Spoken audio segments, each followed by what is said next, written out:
Welcome back, everyone.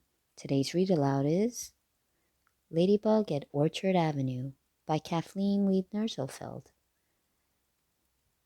part of the Smithsonian's Backyard series.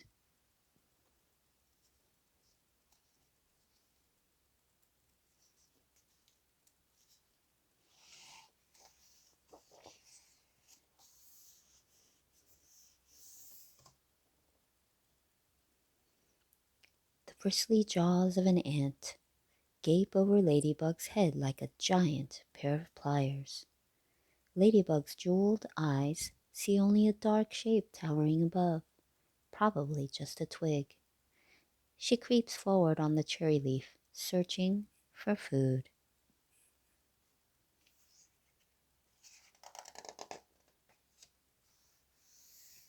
An autumn wind blows through the cherry tree.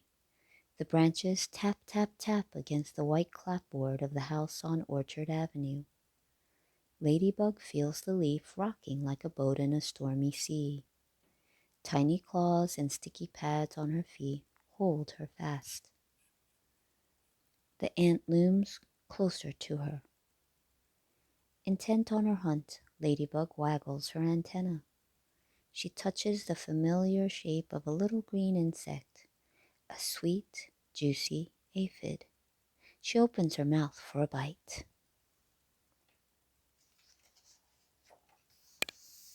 Suddenly, the ant strikes down on Ladybug's hard red forewings. She feels the thud of its big jaws. Her forewings protect her for the moment. The ant is determined to defend its herd of aphids. They give off sweet honeydew, its favorite food.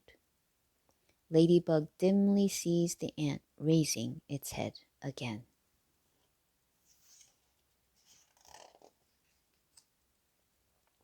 Ladybug leaves the tasty aphid and retreats.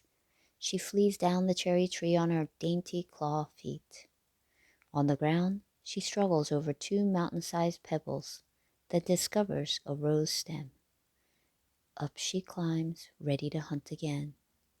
Cold weather is coming, and Ladybug must eat and store fat for the long winter ahead.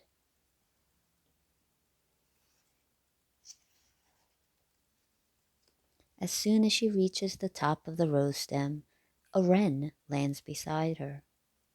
Ladybug feels the stem bob under the bird's weight. The bird cocks her head and studies Ladybug with one eye.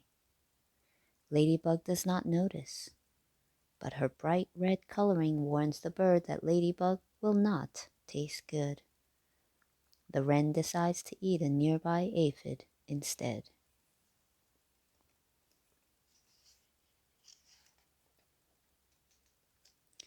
The wren's beak jabs at the aphid like a dagger.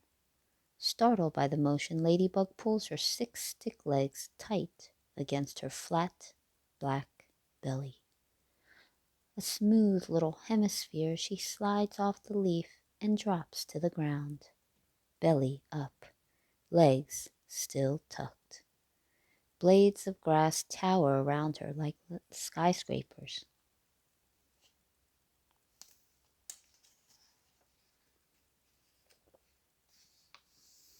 The grass rustles. A hungry mouse steps near. Ladybug does not move. She oozes a foul-smelling yellow liquid from her leg joints. The mouse sniffs Ladybug and scurries away.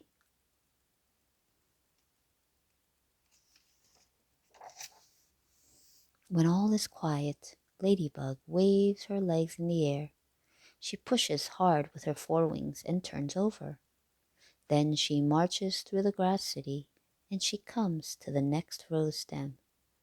Up she climbs, ready to hunt again.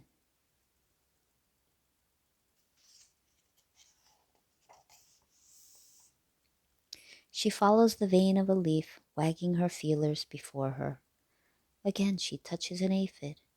She smells its sweet fragrance. She tries to grasp the insect in her jaws, but before she can, the aphid raises the rear end of its body and gives off a blast of sticky fluid in Ladybug's face. Frantically, she scrubs her face and antenna with her front legs. Her antenna and jaw must always be clean, so her senses stay keen for the hunting.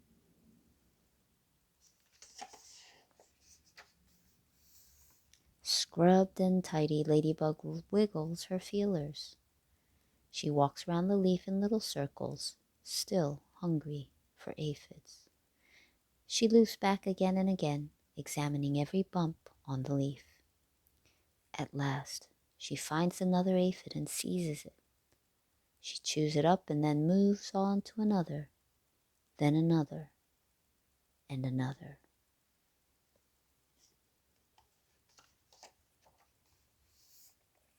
Finally, Ladybug is full. The aphids she has eaten will be stored as fat. The fat will be her only food for the winter. As the sun begins to set, Ladybug stands motionless on the leaf. A chilly wind rocks the rose bush. Ladybug feels her joints growing cold and stiff.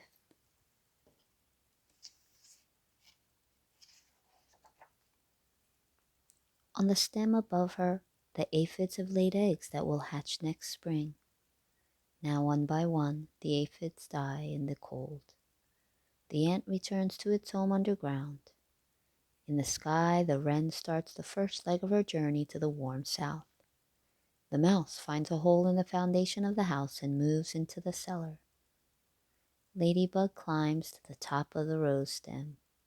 A few needles of icy rain begin to fall. She lifts her red wing cases.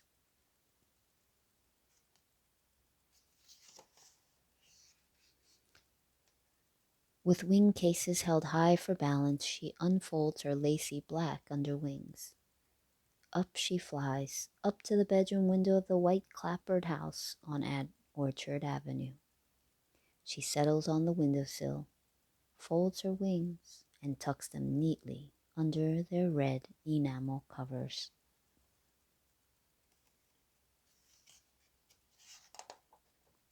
Ladybug wanders around sluggish from the cold. She probes with her feelers until finally she discovers a tiny crack in the window frame. She squeezes herself in, and there, warm and cozy, she will sleep for the long, snowy winter.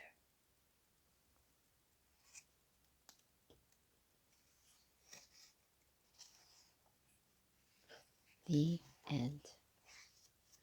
We hope you enjoy today's read aloud of Ladybug at Orchard Avenue. Until next time, see you real soon. Bye.